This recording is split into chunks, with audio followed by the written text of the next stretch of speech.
Welcome back to Hannity. So as speculation swirls about Hillary Clinton's health, today the Drudge Report had a headline saying, quote, 59% say release medical records. What's wrong with her? So why won't the mainstream media talk about this story? And will the Clinton campaign release Hillary's full medical records? Joining us now from the Fox News Medical A-Team, medical correspondents Dr. Mark Siegel and Dr. David Samadi, and former 2016 GOP presidential candidate Dr. Ben Carson. Dr. Carson, I'll show you the different examples. She's falling. You've got this sort of twitching thing that she does in front of reporters that was really bad. There's been a number of incidents and reports that she fell, and then she had this really long incident where she was out of commission for quite a while, recovering, her husband said. She's on anticoagulants. Number one, do we have a right to know? And number two, what do you make of this twitching thing that she keeps doing? I'll run it again. Well, you know. Why are you laughing? You're the brain surgeon here. I'm just a humble little host. It just looks funny. You know, certainly as a person gets older, you know, the number of medical conditions that we have to watch for increases, which is one of the reasons that we strongly suggest as you get older that you have at least an annual examination. If you're going into a very important position like this, it's critical. Right. And that information should be something that we should have access to because it's very important in terms of making that decision. Also recognize that the presidency is not a 9-to-5 job. You know, it is extraordinarily grueling, and you need to have everything going for you. And also the mental capacity. You know, there are standardized mental examinations, many mental exams, about 30 questions. You can get a very quick assessment in terms of what's going on.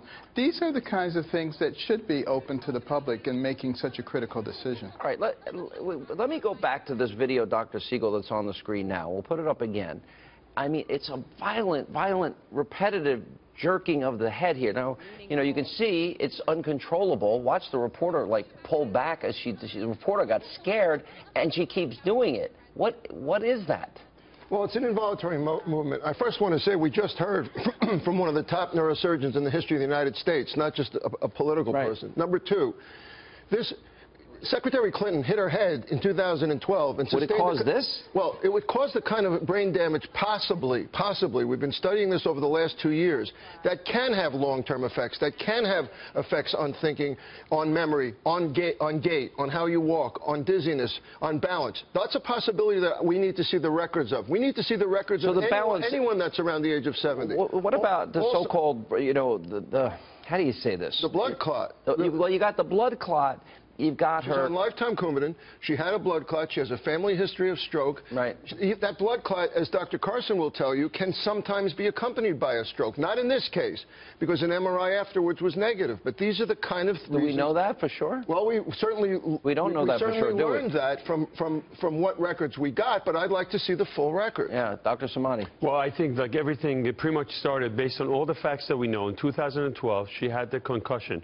30% of the patient can have symptoms of mini seizures. They can have vertigo. They can have forgetfulness. Is that video we're showing a seizure? Well, maybe. It certainly could be. Watch it right here. Let's just watch. I want to watch it closely here. Watch the reporter back right there. You see the look, and it goes on and on and on. That is, to me, bizarre. There's certainly some neurologic issue going on depending on when this tape was taken, but 30% of the patients that have some sort of the post-traumatic injuries, they can have cognitive issues, forgetfulness, sometimes they can forget words, etc. But what she has also, let's talk about this blood clot, because that blood clot and the MRI that they got, it saved her life.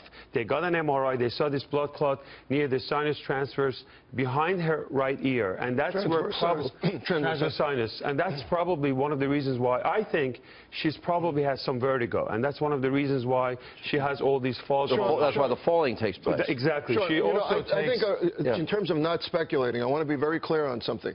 I'm more concerned about the video that shows her inability to catch expressions and words and changing the topic she was on.